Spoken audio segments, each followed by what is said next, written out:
stage James Plunkett.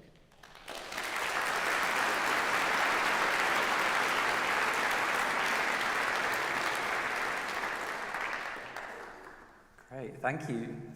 Excited to be here. So what I really feel I should do is walk up and just play that organ for an hour and just kind of jam out, kick off the happy vibes with an organ solo. So hi everyone, it's like a real pleasure to be here. It's still kind of exciting to be in physical rooms of great people, so lovely to be here. I'm going to talk about kind of big picture context, I guess, to set a bit of the scene for the day. Yeah, I'll say a bit more about that in a moment. I was on the way up here on the train and I had this experience. I thought I would share this. I thought there would be enough designers in the room to empathise with my fury at a plug that you can't fucking plug into. Anyway, and then I looked out the window and this is a bad photo. This is a rainbow. And for some reason I thought this was somehow a metaphor for digital transformation. So kind of user-centered design, struggling to persuade anyone of the value of asking someone whether something actually works. But then a rainbow comes out, but it's a kind of crappy rainbow, and there's a pylon in the way, and you can't quite see the rainbow, but there's definitely something at the end of it. So anyway, that's sort of, I won't extend that metaphor, but it just struck me as somehow representative of the issues we're going to be talking about today. Yeah, so this is the title of the talk. I'm going to give, you are part of something, or we are part of something, but what the hell is it? So I'm going to try to situate the work that we do in context. You'll probably tell as I go through the talk, I'm a bit of a philosopher by instinct, and I once did a philosophy class in the States and with a political philosopher called Tim Scanlon, and someone at one point in the class put their hand up, some smart-ass student, and asked Tim Scanlon, what is the point of philosophy? And I've always really liked his answer. So he said, there are distinctions to be made and it's important to make them well, which I kind of like. And so I thought I would adapt his answer today by saying there are definitions to be made and it's important to make them well. So by which I mean, what is digital work? So when we're doing digital work, what is it we are doing? What are we trying to do? And as I say, I'm going to try and answer that question by putting the work that we do in context, because it seems to me that the work that we do day by day, the individual sort of pieces of work, if you like, the things that we build, the battles that we fight, the arguments that we have, are a bit like bricks in a cathedral, in the sense that they gain their significance and they gain their meaning, if you like, when you zoom out, when you see them in the bigger picture context of which they are a part. And I've been thinking quite a lot about that recently, because I just came off the back of a 7 or 8 year stint doing digital transformation, for want of a better phrase. And when you finish a long job, you find yourself reflecting quite a lot and sort of zooming out and thinking, what was that all about? What were all those battles about? What was all that work that we did about? What did all those days of work add up to? And also wondering sort of like, why is it so fucking difficult? Why is this work so hard? Like, what is it about the work that is so hard, but that at the same time it feels so worthwhile? Why is it this weird mix of kind of just like grinds you down, and then you get up the next day and do it again? So like, what is it about the work that explains that? So I'm going to give us, I guess, 3 ways of seeing digital work that I find helpful in kind of situating the work in a bigger picture context to make sense of it. So the 3 ways of seeing, I guess, are a historical analogy, a metaphor, and then a story. And they're different but complementary ways of seeing the work that we do and situating it in that bigger picture context. And then we'll have some time, hopefully, for questions and discussions at the end, as long as I don't do a sudden organ solo. Yeah, so I'll start with the historical analogy. So I've always liked this phrase. It's a terrible cliche in a way, but I think it's right that history doesn't repeat, but it rhymes. So this sense that the details of history are never the same. Things change in terms of the specifics and the details, but patterns repeat themselves throughout history, and so you can learn quite a lot by historical analogy by saying what kinds of period in history are similar to the period we're living through now. And you can learn a lot from those analogies. The thing I'm going to kind of talk through, the analogy I'm going to talk through, is based on the idea that what we are living through now is the emergence of a new practice of production, and that phrase is quite important, and I'll say a bit more about it. Essentially, it means that we're seeing a new way of generating value and meaning emerge, and we are part of the emergence of that new practice of production.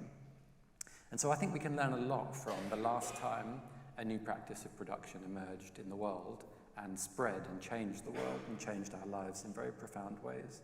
So I'm going to start by talking a bit about that and jumping back in time to 1907, which was a really key moment in the emergence of a new practice of production at that time. And I'm going to talk about a guy called Charles Sorensen, who at that point in about 1907, one weekend did one of the most important weekends of work in history, when he went into the office, or rather into an empty factory building in Michigan, and he asked some people to come in with him, and he rigged up an experiment in that factory building where they tied essentially a rope to a chassis, and they pulled that chassis through on a track through the factory, and they got some workers to line up along the track, and the workers added things to the chassis as it moved along this track.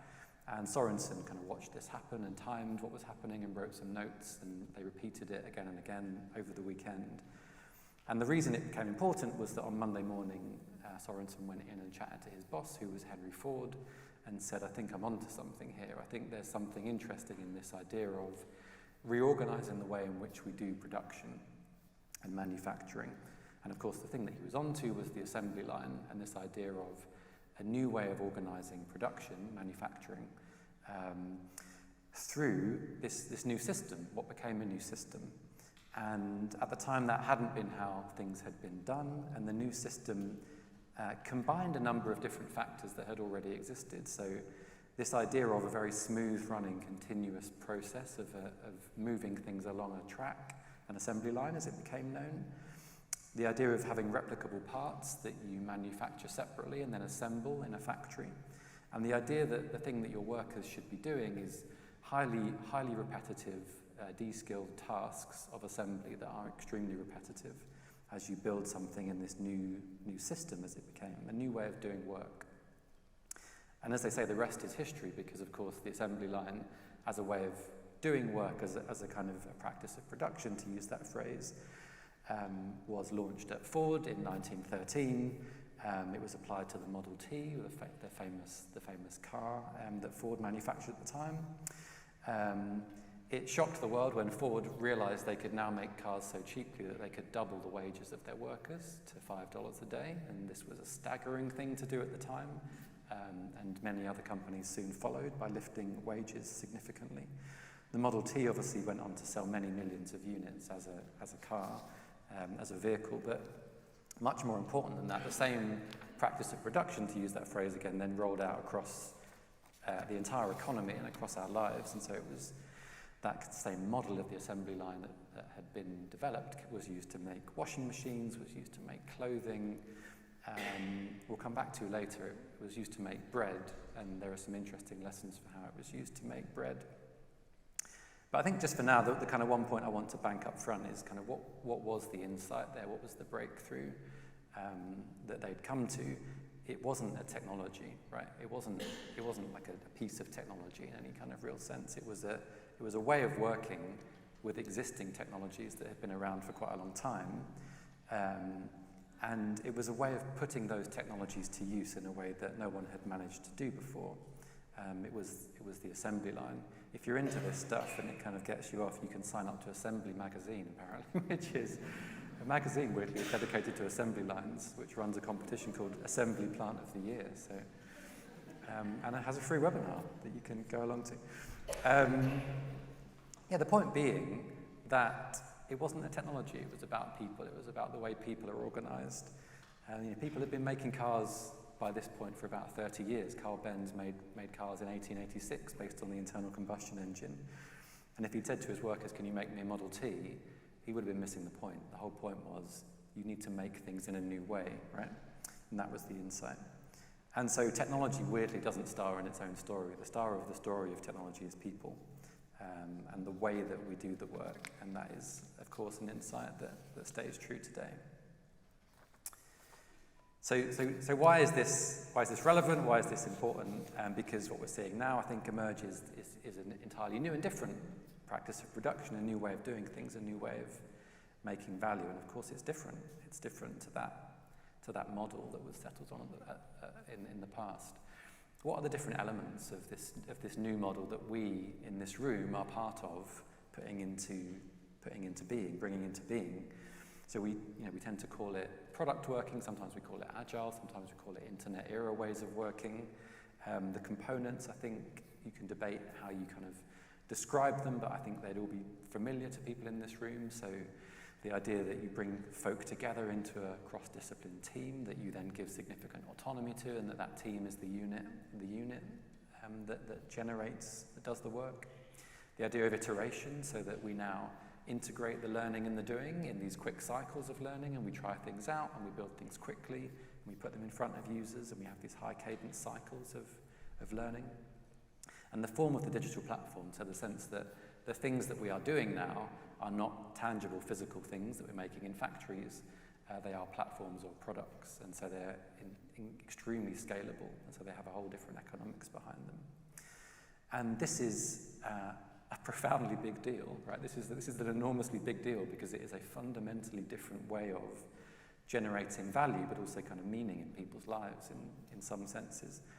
And we are part of this process by which this whole new practice, this whole new way of doing things is sweeping across our economy and our lives, and changing the way that things are done. So I said that history rhymes, doesn't repeat, but it rhymes. And so I do think there are sort of lessons we can learn from similarities and differences between how things played out in the past. So one interesting point to note is that none of this is new in a sense. So what is new is the way in which these things have come together into a system, a way of doing things. Call it product working, call it agile, what you like. And that's also true last time. So when those approaches came together with Fordism, if you like, to call it that, none of those things were new. So assembly lines, or disassembly lines, if you like, had been used in the Chicago slaughterhouses for many decades. They hung pig carcasses up on assembly lines, and they dragged them through the factory and disassembled the pigs on these lines. They'd done that for decades by that point. Replicable parts had been used for many decades in gun manufacture in America in particular. And obviously specialized tasks, so this idea that workers should do these very, very repetitive tasks to make things more efficient, goes way back to Adam Smith and the kind of pin factory of the late 18th century. So all of those things, none of them were new, but they were brought together into this system in a new way that was profoundly radical. And of course, the technologies themselves weren't new either, because electricity, even cars, weren't a new technology. Not that Ford discovered the car. What Ford discovered was a way of bringing these things together into a system, a way of working. And the same is true now, right? So digital is not new, right? These technologies are now decades old. So the transistor dates back to the 50s, mid-50s, late 50s. And even many of these approaches, I guess, that we're using, you can read them back in the 70s. In management theory, you can obviously read them in the late 90s, in the Agile Manifesto and so on. But I do think there's an important point here, that the time at which these things have come together into a system in a way that really works, that really sort of sings as a system, is actually very recent, I would say. So it's only really, I would say, in the last 15 or 20 years that we've genuinely seen this thing solidify and sort of crystallize into a way of doing things that feels kind of like it's working, right? And the codification of product work and the ways in which we do our work, and agile, even the Agile Manifesto is not that old, are quite recent, right? So we're really early in this thing.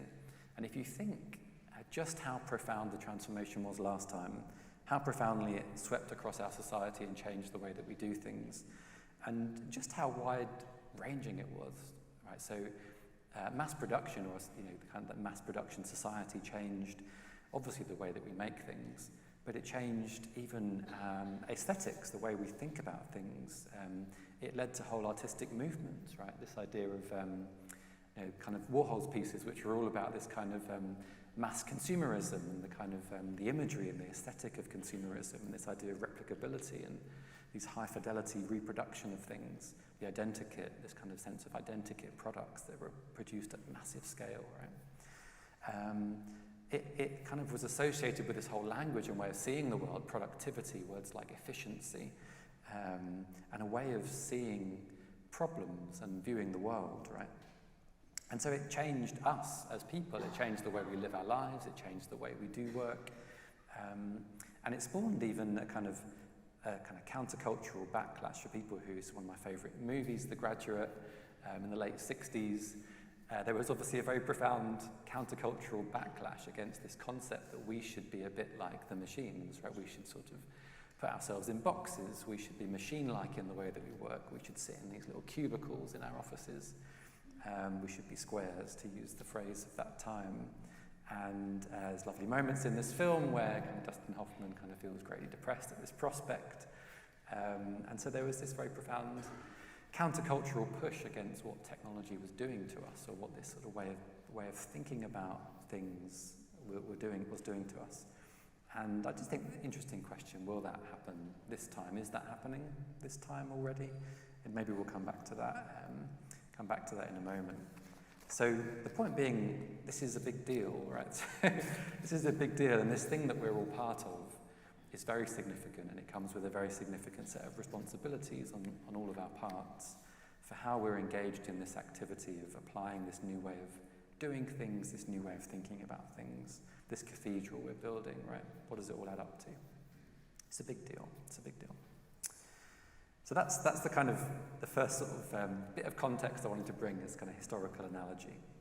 The second is a metaphor, and bear with me here, because this metaphor, I'm just going to sort of introduce the metaphor. I find it quite helpful as a way of visualizing what is going on with the digital revolution, and again appreciating just how big a deal it is, just how significant this thing is. I don't know what computer game this is, but I want to play it. I'm sure I've played something like it at some point on the Nintendo. So the metaphor is, if you imagine the work of technological discovery as a mining operation in which people kind of swing pickaxes and chip away in the mine and go digging for new discoveries and looking for gems, right? Looking for gems of technological discovery. And so if you visualize technological discovery in this way, how should we think about digital in that context? Now, I think there's an argument for saying that digital isn't just a new technology we've discovered or a new gem that we've discovered in this kind of mining operation, right? It's not just a new gem that we've unearthed as a technology and then we've kind of used or sort of taken out from the mine. And the way I think about digital is something bigger than that. So the metaphor I like to use is that in this mine, one day someone was swinging a pickaxe at the coalface, and they swung the pickaxe, and to their great surprise they saw a sort of shining object, and it turned out it wasn't a gem, it was a small hole, and there was light shining through this hole. And so they were intrigued by this, and they swung away at the hole to make it bigger, and the hole slowly got bigger, and it grew to the size of a hand, and then the size of a football, and they kept swinging away, and the hole got bigger and bigger. And soon it became big enough to step through this hole that had been unearthed or kind of opened up in the mine of technological discovery. And what we discovered when someone was finally brave enough to step through this hole was that it wasn't just a hole, it was a portal. A portal to, I don't know what computer game this is, someone else will know, a portal to an alien world. And this is the way I like to think about or visualize what we have unearthed, if you like, with the digital revolution, that we haven't just discovered a technology. What we've discovered is this portal that we can step through into a different world or a different dimension. And I think this is a good metaphor, because when you step through the portal into what I like to call digital land, right, away from physical land into digital land or digital space, things work differently there. And we're only just discovering really in the last 10 or 20 years just how profoundly things work differently in digital space or in the digital dimension, right? And so to give some examples, concrete examples, what kind of laws apply in digital space that don't apply in physical land? So laws like zero marginal cost, so you can scale a service at zero cost in a way you just can't replicate a product in physical land at no cost. You can do that in digital land, right? Laws like non-rivalry, so two people can use a digital service without even noticing the other person's using it, right? Which you can't do that in physical space. You can't share the same thing and have two people use it at the same time without noticing, without fighting over it. In digital space, you can share a piece of software. Millions of people can use it at the same time. And so this is a magical law. This is a very different world that we've entered. And many other laws apply in digital space, as we now know, that don't apply in physical land. Most obviously, there's no physical space, and so you can sort of move around digital land, if you like, instantly, right? There's no space there. So where am I going with all of this? It's very liberating. So if you go through the portal into digital land, you can build services, products that you could never have built in physical land, and that would have seemed magical to people before we discovered this portal, right? So you can build services like have access to almost all of the music and films that have ever been made for £10 a month. This would have been unimaginable to people back in physical land before we discovered this new dimension. You can do things like give people access to all of the world's information instantly for free, essentially, right? Or maybe not for free, but almost for free. And so what we're doing now is, and this goes back to the kind of practices I was talking about at the start, is we're learning ways to survive in this new dimension, right? Learning ways to step through the portal and do things of value and put these laws to use. And it's very powerful, it turns out. And so we're proving able to do these quite significant, build these amazing companies, create these incredible services, and assemble this amazing power, right? So the companies that have gone through this portal and built companies have assembled this unbelievable power that again would have been unimaginable to companies back in physical land. And whole new business models, in a way almost a whole new form of capitalism, is emerging on the other side of this portal, right, in digital space, that is different. It is fundamentally different from the form of capitalism, from the way things worked back in physical land. And so I like this as just a way of seeing, a way of thinking about the work that we're doing, because it, for me, helps us appreciate just the sheer kind of profundity, if you like, the significance of what is going on here. It's not a new technology, it's not a tool that we've discovered, it's a whole new dimension in which we can operate differently. And as we're discovering, we are struggling, right? We are struggling to govern this new dimension, we're struggling to live our lives well, we're struggling to relate to each other in this new dimension because things work differently there. I mean, by the way, it's being privatized, and that's a big deal, right? In a way that we would never have let the moon be privatized. When we sort of went to the moon, we didn't let private companies colonize or privatize the moon. We've let that happen in the digital dimension. Again, big deal, right? And so again, I guess the point to bank here is just a profound responsibility comes with the work that we're doing, because in a way what we are is world builders. We're building a new world that works to new laws. And so there is profound responsibility that comes with the work of world building. So that's a metaphor, another way of seeing what's going on. And again, the takeaway is it's a big deal, right? The work that we're engaged in is a big deal. So the last thing I wanted to talk about is a story. And so I said at the start, I was going to talk a bit about bread and manufacturing of bread. And this is a story I like, because I think there's an important lesson in this story. So if I go back again to the early 20th century, so when these new ways of making things, mass production, were first coming into being, one thing people looked at was bread, right? Bread is an important thing in our lives, it's a staple food, and so people thought, this is great, we can mass produce bread. And so people started to try to do this, to take these machines, if you like, these assembly line processes, and make bread. It turns out it's fucking hard to mass produce bread, right? Bread is quite a particular thing. It's organic, it's quite fussy. For anyone who's tried to make bread and was like me, tried to do lockdown sourdough making and all of that malarkey, the first few loaves you make are a disaster. Oh, mine were. And it's quite hard to manufacture bread. And so people tried, and they burnt the bread, and the machines didn't work, and the bread came out soggy, or the crust didn't form, didn't look like this, right? It looked like the early ones I tried to make at home. And it's tempting to say what happened next was a big sort of sinister plot or a big sort of conspiracy, but I think actually it's more interesting than that, which is it happened naturally and slowly and unintentionally. What happened was that we realized, you know what's easier than trying to change the machine to make the bread is change the bread to fit the machine, right? And so this is what happened to bread, right?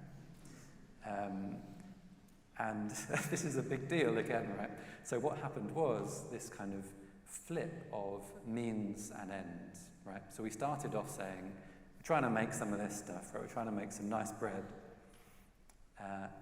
In the end, we ended up making this, right? We ended up saying, it's so hard to change the machine to make what we want to make. Let's change the bread to fit the machine, right? And then, by the way, we changed what people understood bread to be by marketing this bread. And so now this is what we mean when we say bread, right?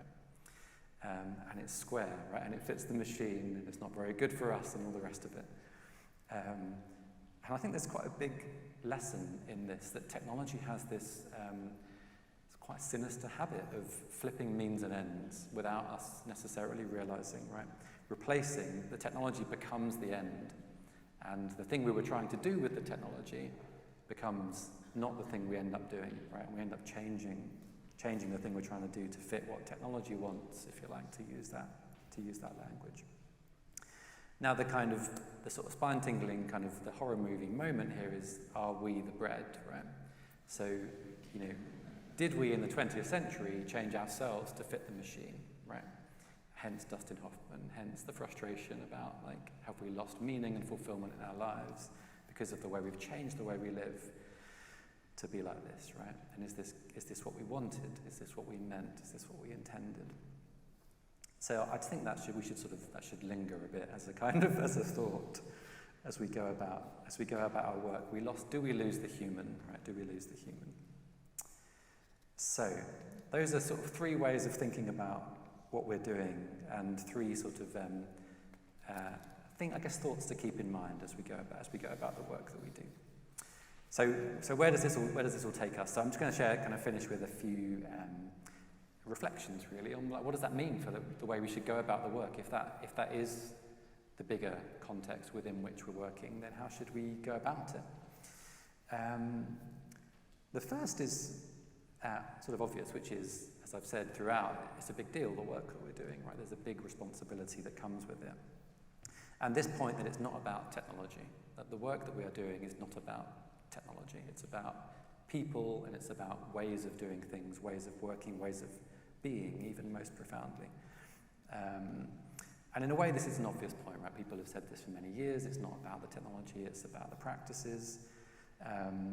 But we know, I think, this argument is still not won, right? And we all have the experience still, particularly if you work in government, of your boss or your client or your perm sec coming to you and saying, can you build me an app? I would like an app. And we all have this experience of saying, no, I will not build you an app. I'm not going to build you an app because you do not need an app. And if you're in government, I will not build you a hub. I'm not going to build any more hubs. You do not need a hub or a portal. And I will not build you something with AI. It's not what I'm going to do for you. And so we know this argument isn't one, right? So this point that, like, the thing we are doing, it's not about the technology. Like, you cannot have a piece of technology. That is not what this is about. This is about a way of working, and what I can do for you is assemble a team that will work in the right kind of way to add value to your users, to your citizens, to your clients, etc. And this is why we must keep saying, I will not build you an app, right? I will not build you an app. We must stop building hubs.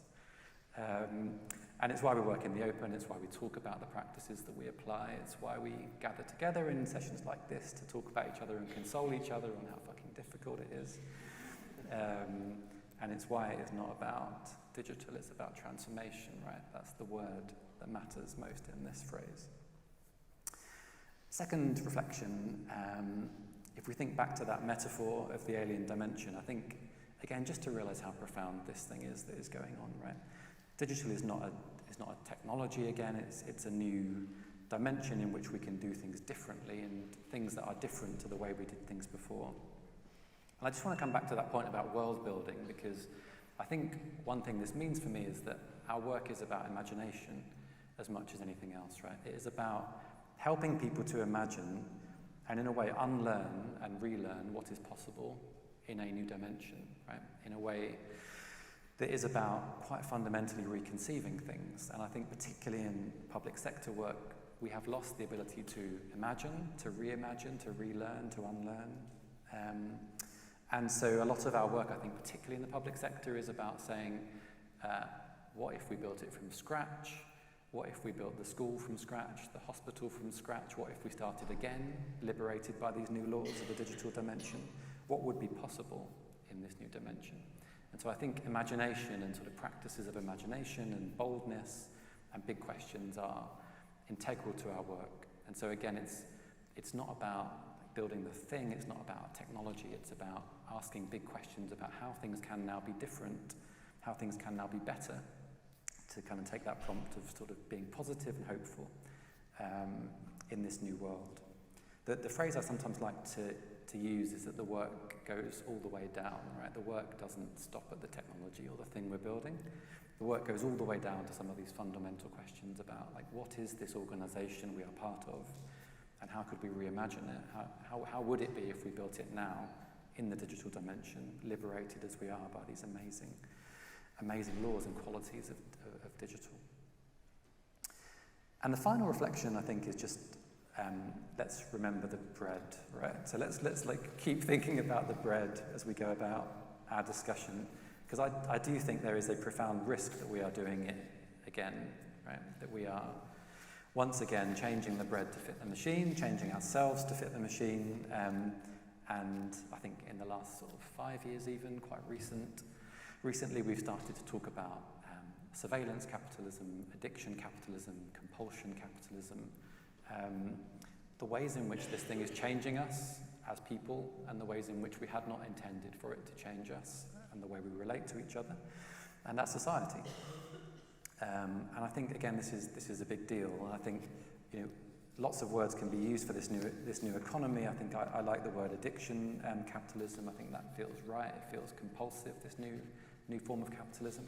And I think, in particular, the word optimization comes to mind, right? So one of the things that seems to be true of these new technologies is that they encourage us to think in terms of optimization, optimizing everything, right? This sense of like iterating constantly.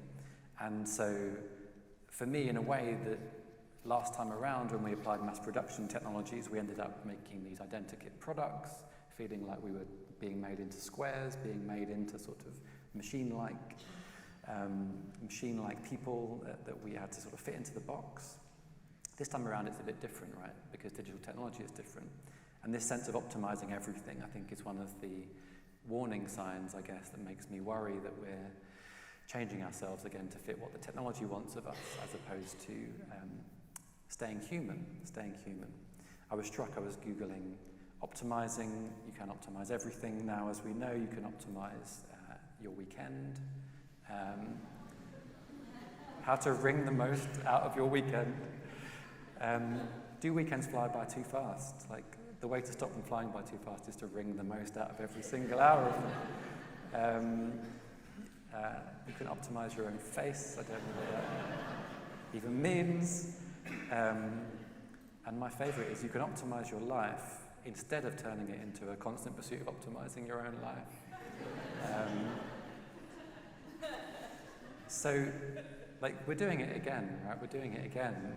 We're doing what the technology wants. We're thinking in a way the technology wants us to think, because the technology is all about optimizing. And life doesn't have to be all about optimizing. So it's changing us, right? It's changing us. So let's just remember what we're trying to do here. Let's try and remember what we're trying to do. And let's be more human, right? Let's be more human, and let's remember that this word digital is an important word. It's an important word and it's a good word. But let's remember the word human as we go about our conversations today and the kind of the many interesting discussions that I'm sure we'll have today. So that is some food for thought, hopefully provocative. ways of thinking about what we're doing and reasons it's important, reasons it matters.